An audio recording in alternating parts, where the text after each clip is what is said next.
Welcome to the Smart Connector podcast. I have a very exciting guest again for you today, and it's James Scherer. Welcome, James. Thank you so much for having me, Jane. Looking forward to this. Yeah, so James is the VP of Growth at Codeless, which is a content marketing agency. And he's working with unicorns like Monday.com, who I'm sure you've all heard of, to drive growth through content at a huge scale. And he's also an entrepreneur and a featured copywriter who led inbound marketing teams in Vancouver, Canada, before going remote as Director of Editorial and now VP of Growth with Codeless, where he focuses on internal brand growth as well as managing client strategy. So that's a very interesting remit, James, and we're going to be getting into it. But before we do, I'd just love to hear a little bit about you personally, about your history, how you came to be here. You're in London now. You're obviously from Canada originally, right? So just want to hear a little bit more about you and your journey. For sure. So I started out basically graduating with an English degree into a world that didn't really have a job for me. And that was back in the time when it was kind of before content marketing really was a thing. It was 2010 I graduated. And so I came into this world of like, what am I doing with the ability to write and communicate relatively well? So my gut instinct was to go into marketing because it seemed like a better job prospects. I fell into a internship actually at a startup in Vancouver. One of those like, you're 20 years old and don't know what you're doing, we'll pay you in pizza kind of jobs. Yeah. So I started there. And luckily enough, that internship was actually about content. So I worked at a company called Wishpond for 6 years. First kind of just as a writer, and then moved to editorial, and then inbound, head of inbound. And I was quite fortunate in that role because the software that we did was lead generation, marketing automation, social media. It was all kinds of different stuff. And when you write on those subjects enough, for the first, 6 months, you're BSing. And then for the next 6 months, you kind of know what you're talking about. And then after a year or so of reading and writing every single day, you become a bit of an actual expert rather than one that pretends to be. So yeah, and then my wife and I started traveling the world, and I went remote. And then we settled here in the UK, where she's from. And I settled down with the company I was writing for remotely, and Director of Editorial, and then VP of Growth more recently. But yeah, I've been in content for 12 years now. So very exciting stuff. And it's absolutely my passion. I'm enthusiastic about internal growth and all the stuff that comes with it, but my passion is definitely growing businesses through content. Yeah, growing businesses through content. So that's what we're going to be focused on today, James. So before we get into it, one thing that we were talking about beforehand was the difference between inbound and outbound marketing. And my audience love to get marketing tips. So perhaps we could start just by clarifying that for them. Absolutely. It's a really important clarification and really important thing to understand. For me, outbound is about going to prospects. Inbound is about attracting prospects to you. I often refer to inbound marketing and content creation as merit-based marketing. So creating something that has merit and value and is educational or engaging in some capacity, and throwing it out there and then seeing who likes it. And ideally, it's your prospects and your target market, and they are engaged by it, and they come to you. And that means that their first touch point with you, the first time they interact with your brand, it's on a foundation of value, rather than outbound marketing, PPC, social media, ads, demand generation, whatever. It's about which all of which are about going to where your audience are and putting your brand poster in their face and saying, look, don't you want to, use some software or whatever it is? And both have their merits, and both absolutely have a place in every business's, growth. I would say there is not a single industry that I would recommend PPC for that I wouldn't recommend inbound for, or sorry, outbound for that I wouldn't recommend PPC. Sorry, inbound, and vice versa. There are definitely industries for which inbound works better, and there are industries for which outbound works better. So finding the balance of what the greatest return on investment is for your brand and what kind of inbound you're creating and the content types is very important, because it can be very easy for early stage businesses especially, to think that they need to be doing all of the things, Yeah. everything that their competitors are doing and everything that they think that they read about. And so they do too much and they spread themselves too thin, and they drive non-positive ROIs, or ROIs that aren't actually scalable or don't drive true growth. So understanding where your business kind of lives and how your sales funnel works and how people will see you and come to you and then how they buy through you very much impacts whether or not outbound marketing going to them will work, as well as inbound marketing having them come to you for a merit-based reason. So that's kind of the heart of the two, and why, I guess, for me, being a more of a merit-based type marketer, I love the idea of it more than anything else. I love the idea of having that first touch point with a prospect be value. And then even if they don't buy from you immediately, they think of you positively. They have a positive connotation. That's the brand that delivered value and educated me. Maybe next time I see them and they say, oh, by the way, this pain point you have, we can address it. I'm going to trust that brand. I'm going to say, okay, maybe I'll look into how you address my pain point. And then, down the line, theoretically, they become a client. Yeah. Oh, you made so many important points. I don't really know where to start, but let's start by talking about this point that you made about small businesses not really knowing what strategy to choose. And you said that there are some sectors that inbound marketing works better for, some sectors that outbound marketing works better for. But obviously it's a bit like a pincer movement, isn't it? In that they amplify each other. But I just like to explore that comment really, and just wonder whether you can elaborate on it. So the first point there is that a lot of small businesses and early stage businesses want to do it all. And the reason for that is when you go online and you type in like how to market a small business or how to grow my business, everybody who's ranking or who has like the top result for that search is going to be people and businesses who have a vested interest in selling you on their strategies, the strategies that their software or their businesses or whatever their services help achieve. Yeah. So every single article is, you have to do outbound. It's the most important thing you do. And you have to do inbound. It's the most important thing you do. And you have to do social media, and you have to do demand generation. You have to do blah, blah, blah, blah, blah, blah, blah. Webinars, conferences, everything. Because all of the businesses who rank for those topics are a big fan of you doing those things because they help. So that's the kind of the problem that we're facing. Yeah. The answer is to speak to somebody who has experience in your space, or really dive into the why and how those strategies work. Yes. Certain things, for me, I'll actually move on to like actionable.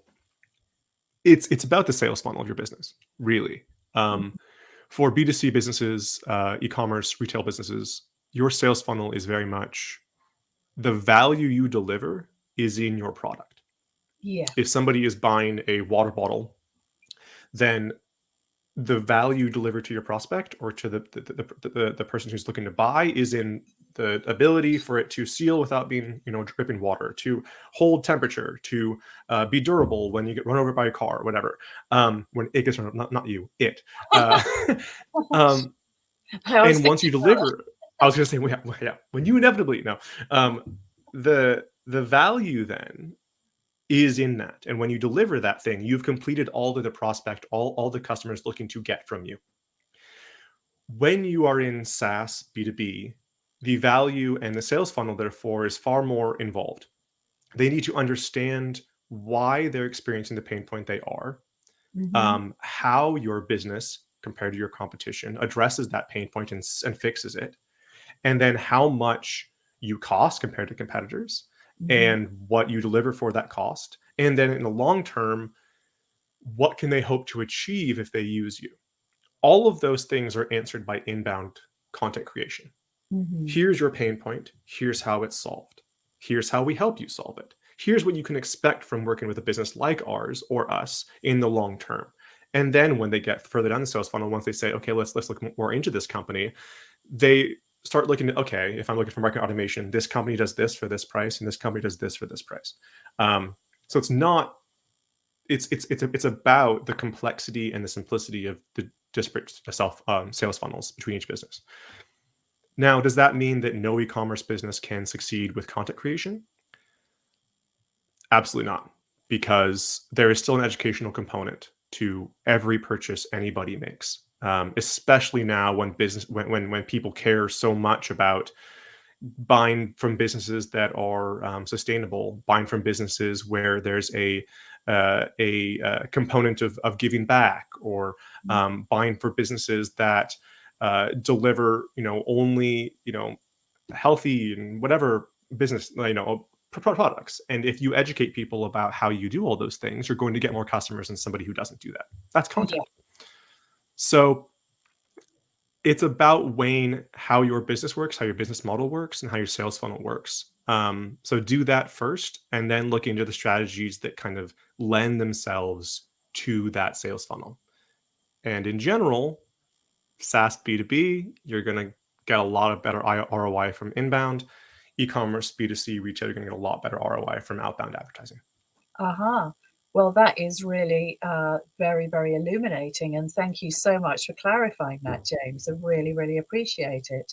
So you talked about the way that the funnel works. And of course, that's frictionless, isn't it? That's what everybody's looking for, isn't it? That frictionless customer experience. I've yet to see it at all. I've been here for 12 years and I've worked with a lot of businesses. Yeah. But sure, that's the idea. Yeah, so that's the idea. That's what people talk about. So, what is it that gets in the way of people creating this frictionless experience? Because it's very frustrating, isn't it, having a bad experience with a funnel? It is, and oftentimes what gets in the way is the optimization elements. You say, okay, we're getting 1,000 readers to this blog article. Let's convert some of them to be leads and clients. So you throw in a pop-up that says, give us your your content information in exchange for a newsletter subscription or an ebook or whatever. And then you do a sidebar that sends them to other articles, or maybe even a lead-gated white paper, industry report. Maybe you put CTAs within the copy itself that drive people to a conversion of some sort. And as you do all of these things, you are both optimizing that article for the traffic that it's getting, and also making that traffic hate you. So how do you find that balance? Right. And that's across the board. It's whenever we introduce conversion elements to our site, we have to be extremely careful. Again, it's different with PPC because when you get advertised to, there's an understanding that you're being advertised to. But when you are reading an educational article, the idea is that this business should not be advertising to me. It should simply be educating me, which is why it's extremely important to create content and any inbound content that revolves around first delivering value and then subtly, quietly, smoothly incorporating your business into the solution that you've already told them about. Yeah. And that's the case with your website as well. When somebody comes to your website, you need to understand, what are they looking to get from me? What are they probably doing? If they've typed in my brand name, then they're probably comparing me to competitors. So what do I need to focus on immediately to stand out from those competitors? Let me hit on those things so that I can immediately say, okay, this company is cheaper, or they're better quality, or the company that I really admire has worked with them. Once you deliver those things, then you have optimized their immediate the first touch point with your brand. Mm-hmm. And then you have to optimize everyone after that. You have to optimize their conversion for a demo or a call or a consultation or an audit that has value above and beyond the sales component. And then when they convert on that thing, you have to optimize the email campaign that is automated for them to come afterwards. And then when they open the emails, you have to optimize you're getting in contact with them because they responded to the second email talking about whatever. And then the experience when they come on the sales call needs to be optimized and smooth. There's a lot to consider. But the idea behind, I think, all of it for me is that it has to be done carefully. Everything has to be tested because you don't know. Like I work with some of the biggest brands out there, and none of them know. The highest paying digital marketer does not know that the thing that they are going to try to optimize their sales funnel is going to work. They have a hypothesis that they're pretty sure it's going to work, but they may have seen it work before. But it could be a different business. It could be a different stage of the sales funnel. It could be a different target market. It could be a different, month of the year. So we test everything, and we do it slowly, and we do it carefully. It's the only way to build a strong foundation of optimization. Yeah, well, that's really, really powerful and really interesting. And you make such great points there. It's complex, isn't it? It's not straightforward. No, which I think is why a lot of businesses engage with agencies now. Yeah, Because absolutely. when you work with a company who does this for a living and has worked with every industry type, maybe even your competitors, and help to build their businesses, Yeah, then there's more, I think, trust to a certain extent that the things that they're going to try and do yeah, are have a basis in experience and a basis in results. If we can yes. show you that this thing that we did worked for your competitor or worked for a business very much like yours, then people are saying, okay, then let's actually invest in that thing rather than trying it on ourselves. And we're not 100% sure if it's the right thing to do. It's just a little bit flimsier, I guess, if that makes any sense. Yeah, yeah, it does. It does. And, I work in the expert space. So some of my clients are coaches, consultants, small B2B business owners. Totally. A lot of the time they've taken courses that are perhaps Facebook ad courses, and they've done like a 6-week Facebook ad course or something Yeah. like that, or maybe they've bought ClickFunnels, and then they think, okay, now I'm a digital marketer, now I can do all of this. um, and then they get very frustrated when they don't get the results, and I often say to them, look, this is very much a professional's game now. Yeah. And that you can't just learn this stuff in 6 weeks. It does actually take a lot of practice and a lot of refinement, doesn't it, before you actually get the results? Is that fair to say? And then when you get the results for one business or one client on Mhm. one platform, you come back a week later with a different client and a different product and a different platform, and you're starting from scratch. Yeah, Um, so yeah, it's a challenge. I would therefore urge people to treat experience for what it's worth. Digital marketing is a space that moves so incredibly quickly. Social media, especially, content a little bit slower. In general, the things that we do in content have been working pretty much. Like what was excellent in 2018 is still excellent now. mm, There are some nuanced differences, but by and large, it's relatively straightforward. It's relatively similar. But social media and the ad space, those change every time you turn around. mhm. But you're also an expert in copy. You're really good at copy, aren't you, James? So copy, in a way, there are some timeless principles there as well, aren't there? There are. Um, But I still test every single sentence that I publish. I Mm, mean, it used to be that you would read like copyright best practices, in 2016, 17, 18, and it would be words and ideas that like the word free, the word today, all of these things which used to be like core fundamental best practices of copywriting, don't no longer work as well as they do because the consumer has mhm. cottoned on, has twigged that these are sales things. Especially if your market is in if you're in the marketing space or the sales space, your prospects are as knowledgeable at what sales speak sounds like and feels like as you are. So trying to like pull the wool over their eyes by saying like get free e-commerce sales tips today, with big exclamation points in red font, um, perhaps worked, 10 years ago, but doesn't anymore. And or maybe it does with certain clients in certain markets, but no matter what, I would test it. Yeah, that's a really, really good point. I was actually doing a little bit of research yesterday because I was doing a piece on hypnotic language, which is Mm, something that I'm very interested in. And of course, there's all these kind of tips and advice from the world of NLP and certain words and certain kind of we'll call them power phrases that they yeah, recommend. And of course, certain principles like the scarcity principle, for sure. example. And I think that's really been overdone a lot, hasn't it now? And people do, they, as you said, they've got their antenna up, they've seen it before. You've got to be very careful, haven't you, how you apply some of those principles. I mean, the psychology of conversion, which is an absolutely fantastically interesting subject, Mm, um, is definitely worth looking into. Urgency, scarcity, color. I mean, there is legitimacy to a lot of the psychology of conversion.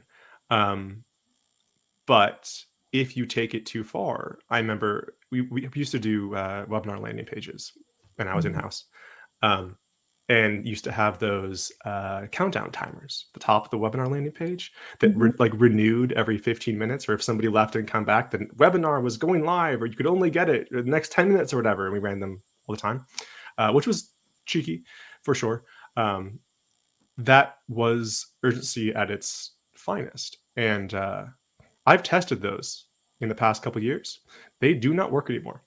wow. People know, they recognize that a countdown timer is just usually a lie, and at best doesn't actually impact their decision to do anything or convert, um, because they know that every webinar is on demand, and they also kind of want to watch it on demand. So they don't want to have to wake up at 5 a.m. because that's the only time the webinar's on this week. Yeah, that's a really interesting point. I've actually got an automated webinar and I've had people come back to me and say it's not working. And it's because they want to pause, they want to go and have dinner and come back to it, and they Yeah, want to treat it like any other video, like a YouTube video or something. And yeah, so that technology is yeah, I mean, just moves so fast, doesn't it? Everything is just moves moving off. so fast, isn't it? Yeah, which is exciting. It's good. I mean, it's good for the consumer because we're struggling and striving to align with what they're looking for.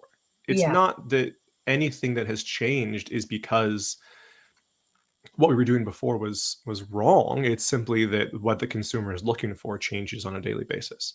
The Yes. reason that those count on times, like what you're saying, is people want to watch it on their commute. They want to watch it on demand on their phone, on the train, or late at night lying in bed. They don't want to wake up and be on when you're on, and that is a changing behavior within the consumer. So Yes. adapting and addressing that and delivering what they're looking for Mhm. is core to positive business growth. It's everything aligning with what they're looking for. Yes. So the message is very strongly that be aware of the changes, be responsive to the changes, and try and stay ahead of the curve in terms of using data and measuring and tracking Yeah, your results. yeah. The Amazing. problem, of course, is that with early stage businesses and small businesses, to get statistically significant data, you need traffic. Yeah. So we focus on traffic, which is the whole value of top of funnel content creation, social media, advertising. You spend money to build up traffic, and then once you have it, you can test and see what's working for your business and your prospects and your sales funnel. Um, Yes. but traffic is first, and I wish I could say that there was like a better early stage KPI, but because it is core to testing and core to optimization, it has to be there. Yes, yeah, fascinating. So what I'd like to talk about now is just Codeless really, and Sure. tell us about Codeless and what is it that Codeless does and what makes them different to other people that are out there in your marketplace. For sure. So Codeless is a premium content marketing agency. We do content strategy and content production at a very high level and at scale, and it's an exciting place to be because we're working with some of the, as you said, Monday.com, Freshworks, Chargeify, Adespresso, Robinhood. Like there's a lot of brands that we've worked with out there that we're really proud to have been involved with their growth. Yes.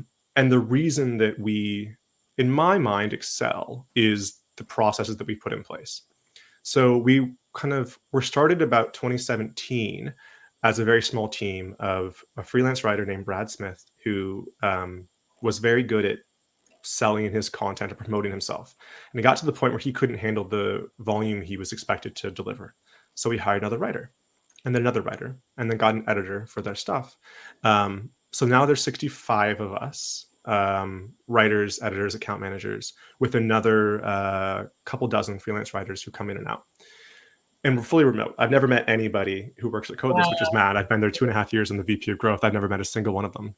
I mean, they don't come to rainy UK very frequently either. But so as a result of being fully remote, we have had to build content creation processes and content production processes that are extremely smooth, from the project management tools we use, to the software that we use to create and maintain a standard of quality, to how we deliver content, to how we do custom images and make sure everything's optimized for search. All of that is core to what we do, and as a result allows us to scale very quickly. So when money.com came to us in November of 2020, they said we want to do 75 pieces in November and then 75 pieces in December. And basically in the next 12 months, we want to do 1,000. And we looked at each other and we said, okay, well, we need a few weeks. And we cracked on to hiring. We hired 22 writers and moved 5 or 6 of our existing writers to kind of that account, trained them up in the systems that we use to train writers, brought on like the writer's guide and the software that we needed to and everything, and delivered on the first month of content. The reason that I bring that up is because I think it showcases the difference between us and a lot of other content agencies, is the ability to quickly scale and align with any brand's needs and expertise. To deliver like high value thought leadership content that is like optimized for search and really high quality is not easy. And it's really not easy to do at scale. And it's really not easy to do with freelance writers who live in Dubai and, New Zealand and Canada. So that's the kind of where we excel and what makes me so enthusiastic about working here. Also, the strategies that we implement prior to content production, which I have a major part of, and I've seen them drive success over and over and over again with every kind of brand. I use a categorization plus pillar and post structure for content planning and content strategy. And it works really, really well still. I've been doing it for about 2 years in this exact kind of model. And it just works. And, we consistently are driving from early stage businesses who don't have a blog. We worked with a company called Early Bird, which was, we delivered 0 to 25,000 monthly visitors in a year. And from money.com, 25,000 ranking key phrases. I can't deliver traffic results, but hundreds of thousands of visitors, I'm sure. All of which is really exciting and really cool to be part of. So that's kind of what we do and how we do it. Yeah, it really is. And you say that everyone's fully remote, which is really amazing. Did Codeless actually set out to be a fully remote agency, or has this happened as a result of the pandemic and everything shutting down? I mean, was it intentional? That's the weirdest thing, is that my life didn't really change. I've worked in this study for the past 1.5, 2 years since my time with Codeless, because I think for Brad and Jeremy and Jen, who kind of started this whole thing in 2017, the best writers, it doesn't matter where they are. If anything, if you have multinational, international clients, being able to deliver content at 3 a.m. PST is really, really handy. Yeah. We don't focus exclusively on North America at all. We have account managers in every country. We have writers in every other country. And it makes for it can be a challenge, I have to admit. when I've come more internal and in-house, and this I imagine that many kind of hybrid and remote companies who have gone that way since the epidemic have experiencing this. The ability to turn to your colleague and say, I have this issue, what do you think about it? I miss that. I definitely do. But it's kind of the ability to work 24/7 on some level and have our company always awake and always responsive and always delivering content and writing content is a benefit that I couldn't and wouldn't trade. Yeah, it's a machine. It really It's a is. machine. Yeah. Yeah. Yeah. Yeah. It's a machine, which is And cool. It's cool to yeah. work with a machine because it's just you put in high excellence at the beginning and excellence comes out. Yeah, that's amazing. So you're responsible for internal brand growth as well, James. So I'd just like to talk about that a little bit in the context of, let's just say, the challenges and the upsides of this remote working model. So how do you build a strong internal brand for a business like Codeless? You do all the things, Jane. You have to do all the things. We are So I came onto the role in January. I had been director of editorial. I'm still involved in client strategy very closely, but the majority of how I spend my time is initially setting up ad campaigns that weren't running as well as they should be, including retargeting on like our site, the high value, high intent site pages, setting up outreach campaigns, email outreach campaigns with automations, doing directory listings, and doing content production and publication for our own site, and doing link building for our own site. So the only thing I'm not doing is social. My Our market is not necessarily looking for a content agency on Facebook or on Twitter or Instagram. That said, it is definitely something that we're going to be looking into in kind of Q2, Q3. But we had a lot of low hanging fruit, the ad campaigns, the directory listings, and stuff that needed to get done. So that's all up and running now, and should be, driving traffic, leads, and sales. Hopefully, right now while I'm talking to you. And then we'll revisit ROIs at the end of this quarter, and then double down and back away from stuff in Q2, and then possibly pull away and do other stuff in Q3 with a goal of tripling revenue by end of 2022. Amazing. Well, that's a great goal, tripling revenue. Fantastic to have those I mean, we'll targets. see. That's the goal. Okay. So tell me, do you actually ever meet face to face, or does anybody in the business kind of travel around the world, or do you have, chances to kind of meet up or to do that, or do you it's just not part of the culture and not something that you're planning on doing? I'm just interested because everybody has a different kind of attitude towards that. Some people will say, well, this is the new way of work. We go to work, we work, and then we go and get our social needs met through our friends and our families and so on. And other businesses, I know that they tend to try and encourage those opportunities to travel and actually meet teams in other countries. Now, I'm just curious. Yeah, we're hoping to have a kind of a meetup in the summer.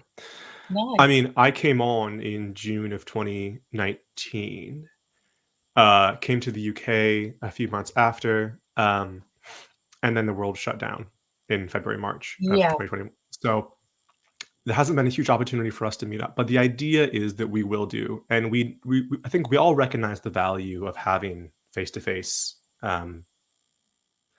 engagement, I guess. Yeah. So we're hoping to get our core. There's like 22 or 25 of us that we're hoping to bring to the West Coast in the summer. But we also work really hard to engage remotely on a weekly basis as well. We Yeah. have, like coffee hours. We have like Friday afternoon beer hours.